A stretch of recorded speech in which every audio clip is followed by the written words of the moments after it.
আজ ৮ই মার্চ। প্রতি বছর এই দিনটি গোটা বিশ্ব জুড়ে পালিত হয় আন্তর্জাতিক নারী দিবস হিসেবে। এই উপলক্ষে আয়োজন করা হয় নানা অনুষ্ঠানের। আমাদের দেশে এবং রাজ্যেও সরকারি এবং বেসরকারি উদ্যোগে বেশ কিছু অনুষ্ঠান হয়ে থাকে। এবছরও সেসব যথারীতি হচ্ছে, কিন্তু এইসব আয়োজনের বাইরে বেরিয়ে যদি আমরা আমাদের দেশের মেয়েদের অবস্থাটা পুরুষদের তুলনায় ঠিক কোথায় দাঁড়িয়ে রয়েছে সেটা একটু বুঝে নিতে চাই, তাহলে দেখা যাবে এখনো অনেক কাজ করা বাকি রয়ে গেছে। শহরের সাজানো গোছানো ঝকঝকে অনুষ্ঠানে কোনো মতেই গ্রাম ভারতের আসল ছবিটার হদিশ পাওয়া সম্ভব নয়।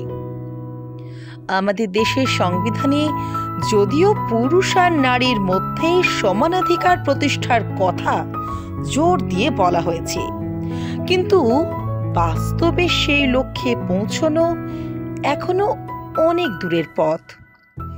এ কথা অবশ্যই স্বীকার করতে হবে যে 1947 সালে যখন বিদেশি শাসনের হাত থেকে ভারতবর্ষ মুক্ত হয়, সেই সময়ের তুলনায় এখন এই 2025 সালে এদেশের মেয়েদের সামাজিক, আর্থিক এবং রাজনৈতিক অধিকার প্রতিষ্ঠার লড়াই অনেক দূরে গিয়েছে। কিন্তু পিতৃতান্ত্রিক সমাজের ধাঁচ বদলে ফেলা খুব সহজ কাজ তো নয়। তাই এদেশের মেয়েদের অধিকার অর্জনের লড়াই তার চূড়ান্ত লক্ষ্য থেকে এখনো অনেক দূরেই রয়েছে। তথ্য আর পরিসংখ্যান ঘাঁটলেই সেটা স্পষ্ট হয়ে যায়। মহিলাদের শিক্ষার ক্ষেত্রে পৃথিবীতে 135টি দেশের মধ্যে ভারতের স্থান 123 নম্বরে। এমনকি ভারতেরই প্রতিবেশী শ্রীলঙ্কা ও বাংলাদেশও এই ব্যাপারে ভারতের থেকে এগিয়ে।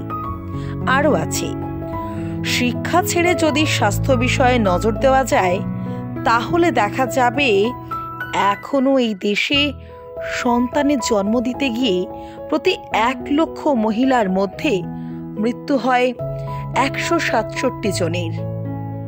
এর থেকেও চমকে ওঠার মতো তথ্য আছে, যে তথ্য বলছে ভারতে প্রতি 3 জন মহিলার মধ্যে 1 জন তাদের জীবনের কোনো না কোনো পর্যায়ে যৌন নিগ্রহের শিকার। এদেশে প্রতি 100টি বিয়ের মধ্যে নাবালিকা, অর্থাৎ যাদের বয়স 18 বছরের কম, তাদের বিয়ে দেওয়ার ঘটনা ঘটছে প্রায় 30টি। কাজের জগতে মহিলাদের অংশগ্রহণ এখনো অনেকটাই কম, মাত্র 26%। আর রাজনীতির ক্ষেত্রেও ছবিটা আলাদা কিছু নয়। ভোটার হিসেবে মহিলাদের গুরুত্ব থাকলেও সরকার চালানো কিংবা বিভিন্ন রাজনৈতিক দলের শীর্ষ স্তরে নেতৃত্ব দেওয়ার ক্ষেত্রে মহিলারা এখনো অনেকটা পিছিয়ে। দেশের সর্বোচ্চ আইনসভা অর্থাৎ পার্লামেন্টে মোট সদস্যদের তুলনায় মহিলা সাংসদদের সংখ্যার বিচারে ভারতের স্থান 185টি দেশের মধ্যে 143 নম্বরে।